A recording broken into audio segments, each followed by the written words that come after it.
Hello and welcome to another episode of Bum with a Wrench. I'm your host Daniel, and on today's episode, we're finally going to get the 65 convertible down to the DMV.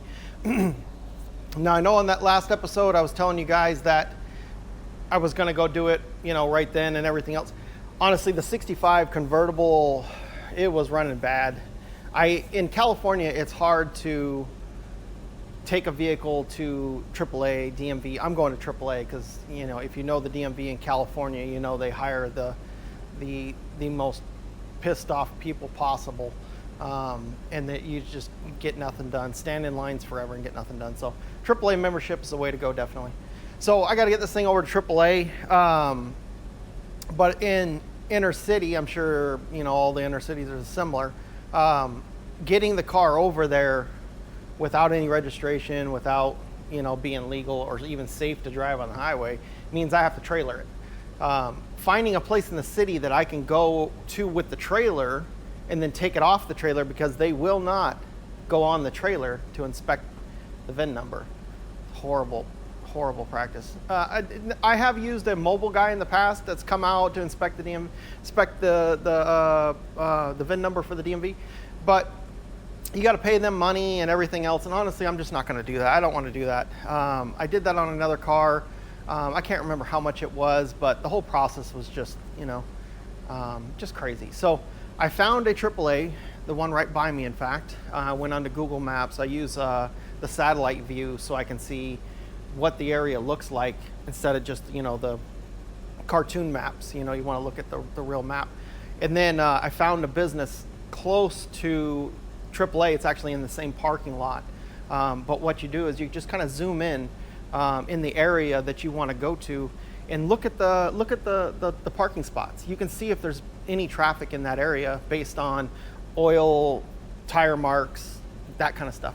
So I found a perfect spot behind this business. It doesn't look like anybody ever parks there, so hopefully, fingers crossed, when I get there, nobody's there.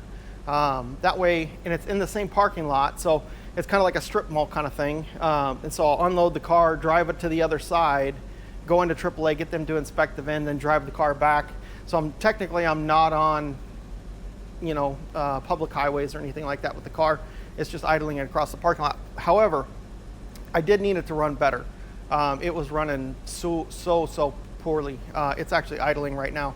I worked on it a little bit over the weekend and in my spare time, try and get the car running and just running better, really. Does it run perfect? Absolutely not.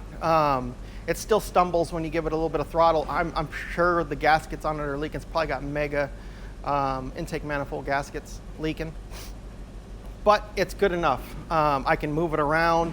I checked the transmission. It was about 3 quarts low on transmission fluid, so I got that topped up, put a little bit in the power steering. I've got water in the coolant right now, even though I've heat cycled it quite a few times and it doesn't overflow or anything like that, but I still got water into it because I wanted to update you guys on kind of what's going on in the shop, what my thought process is, and the direction I think that I'm going to go in with a lot of these vehicles, because a couple of these have shown up, like the 65 convertible, the 66 convertible being a just absolute wreck of a car.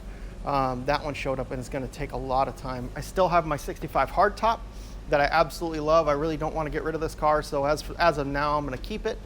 And then if things change down the road, then it might have to go. I hope not. But so this is my plan. I know I talked to you guys about the 65 convertible being a giveaway car, possibly converting it to the El Ranchero, that kind of stuff. Really didn't get a lot of feedback on that. Now, it's not you guys' problems. I only have like 40 subscribers, so the 40 people that are possibly watching this, look, not your fault. I don't blame any of you guys. I really appreciate you being here and just watching. And I think maybe it's a little bit early in my channel to be doing a giveaway car. Obviously, that's going to cost me a lot of money. 30, 40, 50 grand. Who knows what it would cost in the end? And really, the purpose of it was to gain more subscribers, build the channel. Looking into it more, talking to my wife about it, that kind of stuff, kind of coming up with strategies and stuff on how to grow the channel. we felt like maybe the giveaway car was a little bit too soon. So this is my plan. I'm going to take the 65 convertible and I'm going to do a budget-friendly restoration on it. Now I'm not going to completely cheap out. It's still going to get floor pans. It's going to get all the things that it needs. But the purpose to this restoration is going to be to turn around and sell the car for a profit. So I thought that would be pretty cool. You guys can kind of see what things you should spend your money on versus what things you can just clean up and make do.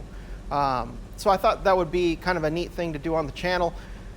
Selling the car for a profit is going to give me the opportunity to invest money into the 66 convertible. Obviously, that's the car that I ultimately want to keep. That's the car that I ultimately want to restore completely.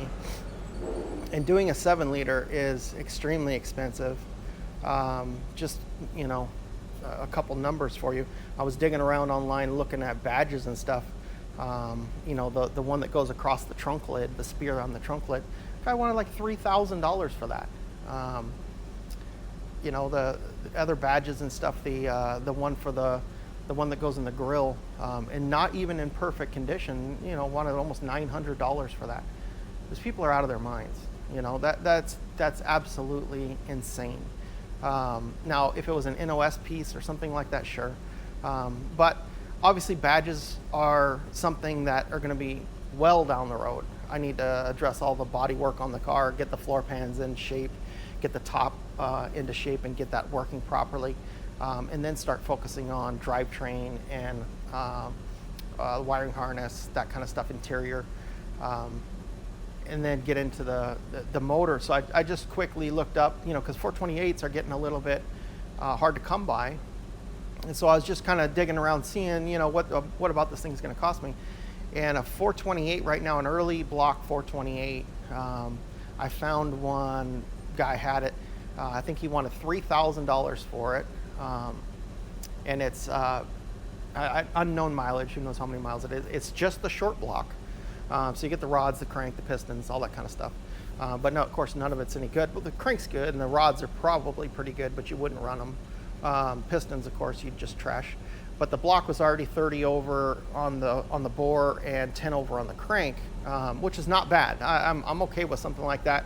You still got a little bit of wiggle room to go with. You can go, up another 10 or down another 10 on the crank, and then up another 10, maybe 20 on the bore, depending on how distorted the bores are, and still stay underneath that 0.060. So. But $3,000 for a block, and I still need to find heads, intake manifold, exhaust manifolds. There's one exhaust manifold in it, but I don't know if it's any good. I still need a bell housing, clutch, flywheel, top loader, 4-speed, drive shaft, cross member, trans cross member, all this stuff I don't have. So that car is going to be extremely expensive. I really don't have the time to do 3 of them because I still have my 65 hardtop. I really don't have time to do one of them, to be honest. But I do. I'm passionate about cars. I love doing this kind of stuff. So spending my time on the weekends doing that kind of stuff, I don't mind. Of course, my wife probably does, but I do it when they take a nap. So they like to take a nap for a few hours a day. Of course, the kid goes down and takes a nap for a few hours. So that's when I squeak away. So I'm getting maybe 8 hours if I'm lucky on the weekend to come in and work on these things. Maybe an hour or so after work every day. Not getting a lot of time, but enough that I can put in some good work. So my plan is to take the 65 hardtop, do a restoration on that, bring you guys along and show you how you at home can pick up a car like this, which is really not that bad a shape, pick up a car like this, do a restoration and turn around and make money for your loved project car. It's a good way to stay busy, good way to make some money. So my hope on the 65 convertible is to be all in around 15,000. And then if I'm lucky, I can sell it for 45,000. So that's a pretty good, profit margin there. I know I was telling you guys I wasn't going to talk to you about pricing and that kind of stuff, how much stuff costs, because it's really not about that. But in this case, it is. This is exactly what that's about. So I'm going to try and see how it all lines up. Of course, I'm going to keep detailed records on what I bought, how much it costs, and I'll bring you guys along for that so you can see. Because really, you know, one of the things I wanted to do with this show was kind of have it be a teaching tool and to get people excited about, one, doing your own project car at home, but then maybe, you know, doing a side job where you're making money on the side and reviving cars and giving someone, giving a car the opportunity to live again. So let me walk you out here and just kind of show you what I did. On the 65 hardtop, I had plans to do some expensive big brakes. Because of the way things are turning out, I decided to go ahead and downplay the front brakes. I still need to do disc in the front, so I'm going to order, I think Willwood makes like an $850 kit or something like that. It's not super big. In fact, I think it's real similar to what I have on the front of the 7-liter over there. So that'll finish up this car, where I only have to fix the transmission leaking on the tail shaft, and then figure out what is bent and wobbly in it. Other than that, this car should be pretty much good to go. I mean, you can take it to a car show, cruise it around. Of course, I'm going to clean it up, wash it, do all that kind of stuff.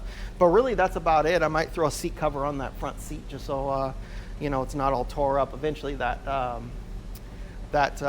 duct tape over there on the seat will get slimy and gooey, and you know, of course, you don't want to get that on your clothes. So, but this thing's actually pretty good the way it is. So that's my plan with this. Fix the brakes, fix that tail shaft leaking, find the wobbly, bent, whatever's on this car, fix that, and this one will probably be pretty much good. Of course, I'll always dip back to it and do things to it. The 7-liter. The main reason that, of course, I need to get this to the DMV is because I need to tear that car apart. The only reason I'm working on the 65 convertible right now is because I need to get it down to the DMV to get it done. So that's where we're going today. I've got it warming up right now. We'll be out there in a second to look at it. But I need to get this car done. So I need to get the air box out of that car and into this car. So that's really what this episode is going to be about. Next thing you see after we do this walkthrough and kind of update, it will be me tearing everything out of the 65 convertible to get into this car. I would really like to have this car a lot further along by the end of the week. It's Monday today, so by Friday I hope to have the AC back in it, everything all hooked up and starting to finish up the fuel injection, and at the same time updating and cleaning up some of the wiring and stuff that was in that car. So this car, I hope in the next couple weeks it is completely done, washed, out cruising around having a good time. So the 65 hardtop, so here it is running. She runs pretty good now. She's got a lope to her, so there's a cylinder down on power. I got some seafoam in it to see if I can clean it up, but honestly the plugs are extremely foul. I put my own distributor in it. The distributor in this car was absolutely a disaster. I haven't taken it apart yet to see what exactly was wrong with it, but when I tested on it and I started the car, it would dial 100% advance immediately. I did check that line to make sure that line is metered. It is metered, everything's fine. You'll notice there's a big shiny spot on top there. I've never tried a cheapy Chinese carburetor. I've seen them on Amazon, I've seen them around, and I was just kind of laughed. But hey, when's the last time you were actually able to buy a carburetor for 80 bucks brand spanking new, right? So I thought, you know what? I'm probably not going to keep the 2-barrel on that car anyways. So let's give it a shot, 80 bucks. I need this thing to run better. The guy that had destroyed the carburetor also destroyed the distributor. It is a mess. It immediately dials 100% advance as soon as you start it. So basically probably the springs are missing or put in backwards or whatever the case. I don't know. I don't have time to get to that. So I took this has got an MSD in it. So I took the stock one out of this motor, stuck it in that motor, runs great. Carburetor was a disaster. I went through the thing like 2-3 times trying to sort it out. Some carburetors, they're just gonna fight you the whole way. 80 bucks, I popped it on there, barely had to do any tune to it. Thing works great. Absolutely perfect. I mean, You know, could you, is there anything else you need than to have it run? No, that's it. The car needs a lot more. I'm going to pull the heads off it, manifold off of it, that kind of stuff, clean up all the gaskets, reseal it when I go to, do the car. But right now it runs great. It'd probably run a lot better with a fresh set of plugs in it. Maybe pour some Barramin or some seafoam down the carburetor and clean the cylinders out. I'll bet you that thing would come around pretty good, but I don't need it to run any better than what it is right now. It runs, it moves, it doesn't die, it's fine. So I got a car cover for that one too. I don't know if you noticed when we were over there, I threw a car cover on the yellow car because, I don't want the owner to come in and see these totally tore up cars sitting in the parking lot just making the place look so bad. So threw a nice car cover on it. I put a tarp over the convertible top first, put some tires on it to hold the tarp down, and then went ahead and put the car cover on it. It of course cleans up the parking lot, makes it look a lot better. We like to keep things kind of clean around here. So anyways, I'm really happy. The 65 convertible's running better. Let me go get that thing over to the DMV, get it fixed, and we'll come back, we'll tear the front end off that car, get that AC out, and get it in the 60s. All right, guys, the registration process was a success. Very happy, finally got this thing done. Vehicle is now in my name, this Jim, which is good. One more thing down. So I'm gonna get it off the trailer, get it back in its parking spot, and we can start tearing the front end of this thing apart now, because I don't have to worry about it moving or going anywhere or doing anything. So let me get let me get this off the trailer. It's now probably 2:15. Yeah, 2:15. So a little bit of a lengthy process, but anytime you're dealing with the DMV, that's what you get. So let me get this off, and we'll get this parked over there, and we'll get it torn apart.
All right, guys, she is back in her spot.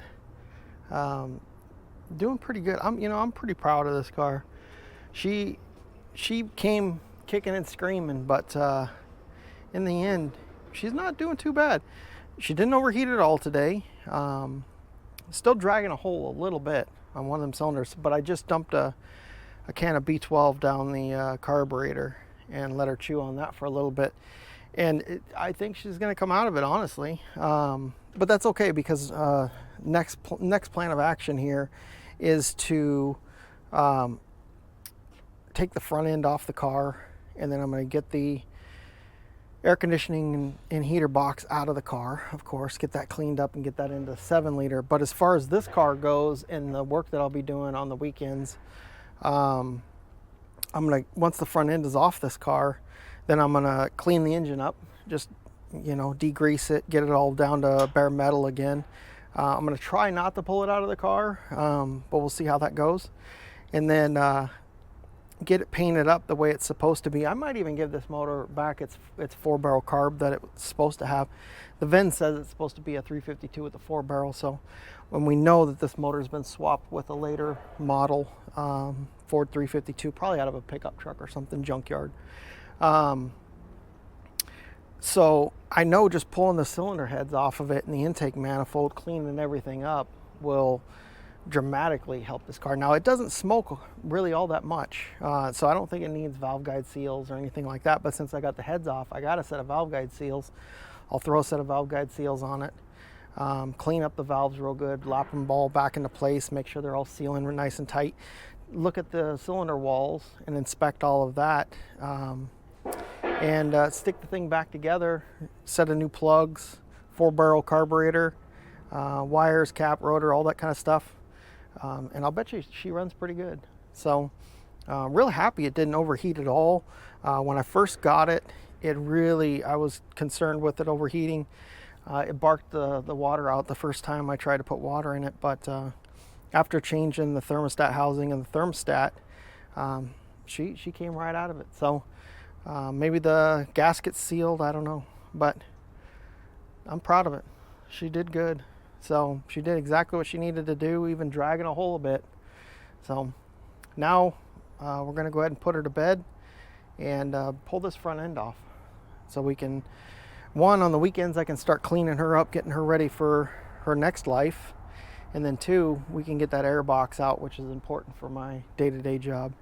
So without further ado, let me get the front end off this car, and then I'll bring you guys back in. It'll probably won't be till tomorrow, but I'll bring you back in once this thing is all buttoned up. All right, guys, it's the next day here in the shop. A little later than I wanted to get started on the 65 convertible, taking that front end off to getting the parts for the 66 7-liter. But I wanted to take a second and kind of button up my 65 hardtop. It's been leaking on the floor because the power steering lines that I had tied together because I was waiting for a few parts to come in. Let me show you what I got going on. So I just took a minute, kind of buttoned this thing up a bit, took the grill off. I fixed on the turn signals. They were looking pretty sad. This one, the backing was actually in pretty good shape. The lens has got a small little crack here at the top, a little crack there at the bottom, a little chip here on the side, but that's okay. I'll hang on to those for now. Later when I do the body, paint and body on this car, I'll probably end up changing them at that point. But for right now, they are good. So nice and clean. In case you're wondering, to get them this clean, I use Blue Magic metal polish. So you just put a little on the end of a rag and just polish it up. And they come out looking like brand new. This one was in really rough shape. The backing was completely rusted. It got a bunch of water in it. Someone lost one of the screws, and they put just a regular screw in it, which ended up rusting. And you know, rust, once there's rust in an area, it'll just grow and grow and grow until it takes everything over, and that's basically what it did. So I took it apart, media blasted it, and then used chrome spray painted the back of it, so it's got shiny backing to it. And then of course polished the lens back up, and then bolted it back on. Put a stainless screw on the bottom, even though it's not the right screw, at least it's stainless and it won't rust. So that one's all cleaned up. So did a little bit of a on the front end. Didn't want to do too much, just kind of wanted to clean it up a little bit, because when I do go to paint the car, I got to strip all that down. And of course I don't want to dig through, 15 layers of paint to get it down, stripped down, so I can put a nice coat on it. So I just wanted to kind of just touch it up, make it look, good back by here behind the grill. But the main reason I was in here was to put this cooler on. Like I was telling you guys, that's the same cooler a 7-liter has. And if you look behind there, I custom made that rectangle hole. And then basically what I got going on here is you have the the power steering off the gearbox coming into this filter, which has a magnet in it, and then going out to the cooler, coming back in, and then dropping down, going underneath, and then coming to the back of the power steering pump. Now this completely finishes the power steering 100%. I should not have any problems with power steering after this. This is way overkill for what you need, but you know, I thought, you know, if the manufacturer recommends putting a filter in there, I'm going to do it, and I'm going to make it look cool. So this is actually a bracket that's supposed to hold a fuel pump. So I just found that on Amazon, fairly cheap. Found this this filter with the magnet in it on Amazon as well. Again, fairly cheap. This part out here, that was not cheap, because it's, you know, classic specific, and I think more than just the 7 liters had it, but it was a little pricey to find. I think that was like $100. So for a simple little small piece was kind of expensive. And then I really didn't like the rubber hose that was on the overflow there. So I made up an AN line, put some AN fittings on it, and now she looks a lot better. So just buttoned up a few things. Next is going to be the booster. I did order the front brakes. I was going back and forth about which ones I wanted. Honestly, the ones that I wanted were the Bear brakes, but they're like $4,200 to $4,300 just for the front end. Those are the ones I wanted, but the ones I was going to settle for were like $2,800, and they were by Willwood. But the ones that I actually ended up going with are pretty similar to the ones that I have on the front of the 7 liter. This is a Fat Man Fabrications drop spindles with a Willwood disc brake kit. They're the smaller disc brakes. Actually, no, those are a little bit nicer because those have the 2-piece rotors where it's got the hub and then the rotor that slips on over the hub. The one that I bought for this car is a 1-piece rotor. So it's the rotor hub and everything all built into one. And then you got the caliper that goes on after that. I do believe it's a 4-pot caliper. Little small thing. It's like, I think it's like 11-inch brake, not drilled and slotted or anything like that. You know, again, because of the 7 liter, I'm trying to keep the cost on this car down. So I had plans to build the small block 427 for that car with twin turbos, but with the 7 liter now, this one's going to have to just do with this 352. Now this 352 is brand new. I put a lot of time and effort into this thing. Runs really good. Nothing wrong with it. So I'm just going to fix the brakes and enjoy the car the way it is. You know, I mean, it's rough, sure, but she's a work in progress. So, but after I get those brakes on and I fix the transmission tail shaft, she'll be good to go.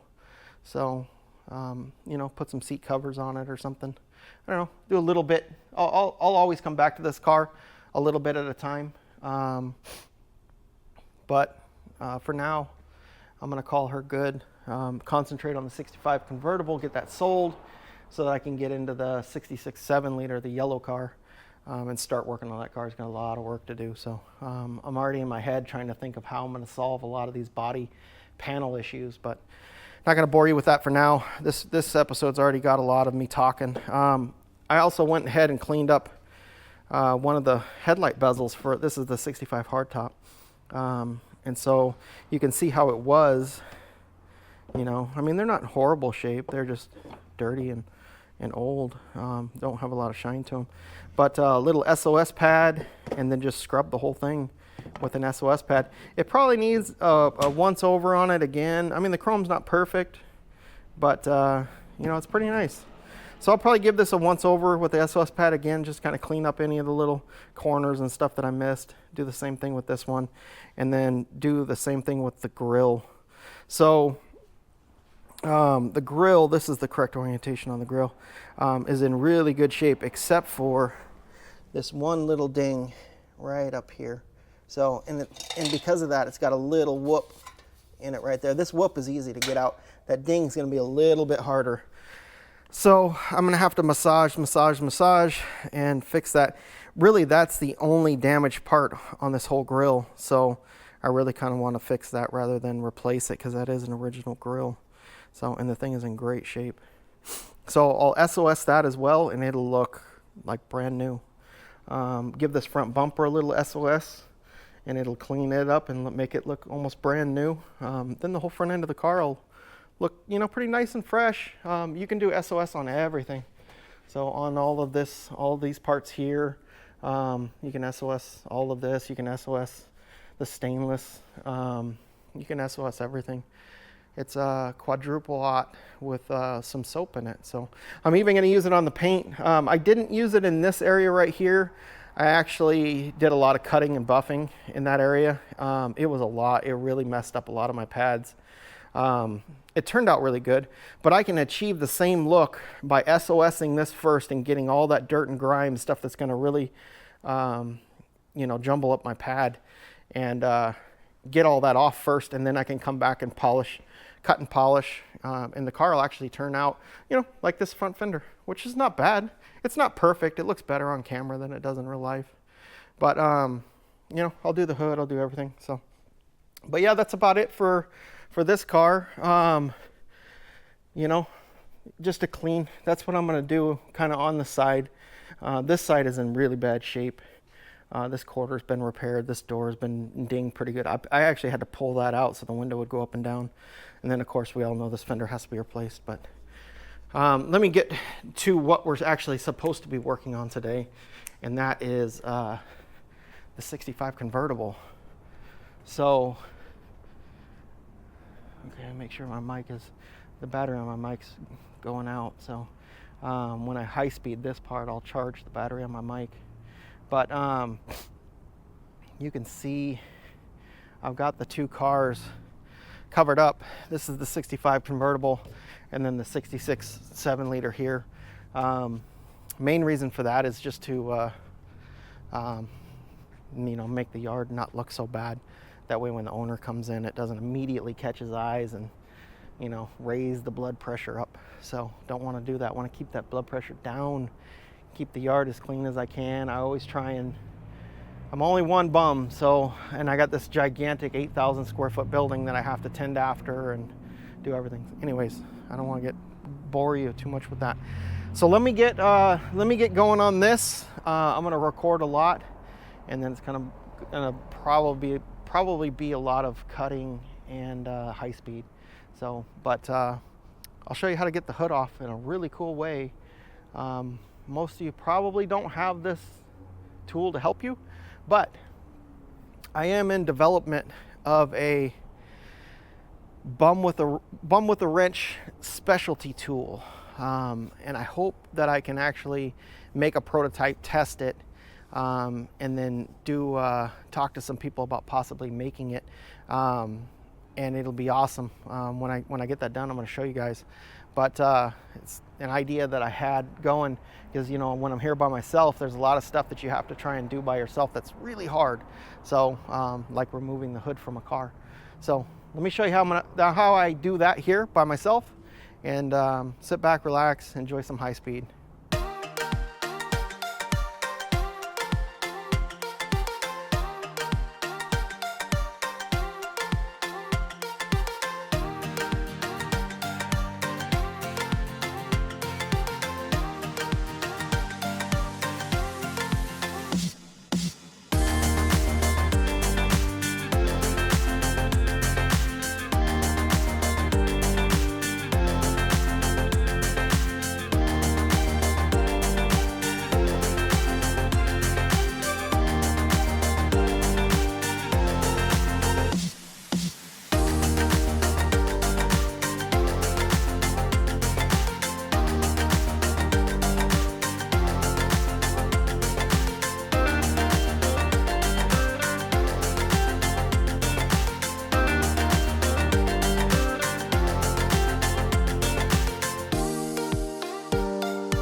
All right, guys. It is late. End of the day, way past the end of the day. But I wanted to get the front end off this car because this saga has been just dragging on for too long. So I am down all the way to the heater box and the air box. The whole front end's off the car. Let me get you guys over here so you can take a look. Everything fought me. I was doing the high speed. Hope you guys enjoyed that little bit with the forklift. Usually I can catch the hood before it slams down onto the forks, but whatever. Didn't hurt anything. So that's kind of how I do hoods with one person. I am in development of a device that attaches to the hood that will allow you to attach your engine puller. So one guy can get over there and actually remove the hood and install the hood without really any effort and just using your normal engine puller that you would have at the house. Anybody that's going to remove a hood pretty much is going to have an engine puller, is the way I figured it at least. But so this is where we're at. And as soon as I get some of those prototypes made up, I will I'll put them out there. Maybe I'll give one away to a subscriber to have him try out. But yeah, anyways, so here we have everything off. Everything fought me. I decided to stop recording, doing high speed, anything like that, because this whole car fought me. Every single bolt fought me. Every bolt on the inner fender well on this side completely broke off. But yet the rust you see around is not bad. I think it's just heavy road grime.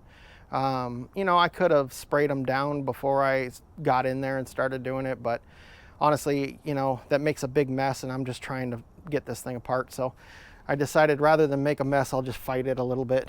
But it's all completely stripped down. So now I have two cars that look like this. So if you come over here and you look at the heater box on this side, you can really see this is the natural color. And now I'm actually seeing that someone probably did paint this. And my guess is when they changed the engine, they probably just spritzed up the firewall to make it look nice. I'm not worried about the paint. The paint, even on the other box, didn't really bother me. I can get the paint off. What really bothered me is the fact that it was glued together, all the wrong hardware. Now, if you take a look at this one right here, you see there's screws actually coming this way, but there is no screw on this side, right? Because this screw right here holds those two pieces together. So when you take these screws off, you know, what happens is this box comes apart, and then then that front section right there comes off of that section, which then allows you to get the heater core out. That other box is just really bad. So this one's not. This one's in really good shape. It does look like this has been painted. No big deal. I can get that off. Easy scrub off. But you can kind of see how all the bolts and stuff were. Like when you look in here on the, this is where the hood hinge mounted. They're all just grimy and rusty a bit. The car was hit on this side, so this inner fender well is completely destroyed. Looks like they rolled it and kind of pushed it back. There was wrong fasteners on top of wrong fasteners with wrong fasteners holding the wrong fasteners. So, and then all the trim down the side right here, it's just plastic clips. It clips. Instead of actually getting the clips, they just blew screws in it. So that whole trim is destroyed. Easy to get the stupid little plastic clips, but you know, apparently destroying the trim and just putting screws in it is easier. So the core support here has been pretty bad. So looks like the car was probably hitting the front as well. I'm noticing this frame horn on this side is pretty straight. This one's got a slight kink to it. But looking in on the inside on the frame, I'm not seeing anything off on the inside in the frame area. So these are pretty beefy in the front too. So that little tweak in the frame horn can easily be tweaked back with my frame stretcher 9000 over there. No big deal. I pull that right back out. So looks like I'm probably going to need a core support and an inner fender well just to start. But I might be able to straighten the core support. I don't know. It's got a pretty good whoop to it. So I don't know. We'll see. I'm not worried about this right now. It's this stuff. I need to get the 7 liter done. So tomorrow, when I come in, it's going to start a new episode. So this is gonna, I think, wrap up this episode. And I'm sorry we didn't get a lot of time to work on stuff. I know I was just kind of talking a lot and kind of giving you updates on what's going on and that kind of stuff. But I don't want these episodes to drag on too long. And if I stop this one here, then I can start the next one with removing this out of this car and putting it into this car. So it's, you know, it's kind of weird to have two of almost the exact same car, exactly the same, taken apart. So, but you know, a bum's work is never done. So, you know, that's just what we got to do. So I wanted to thank you guys for tuning in once again. Thank you guys for watching. Thank you guys for supporting me in this mission. You know, doing this channel is a lot of fun, but it's also so much work. And so I really do appreciate every one of you. I know there's only like 40 subscribers right now, and you're the 40 of the most important people to me right now. So, you know, besides my wife and kids, of course. And my best friend, but you know, then you come in a real tight third. So, anyways, thank you guys for watching. If you haven't already done so, please like and subscribe. Tell a buddy, tell your friends. You know, I don't know, help a bum out. I'd appreciate it. Anyways, guys, until next time, thanks for watching.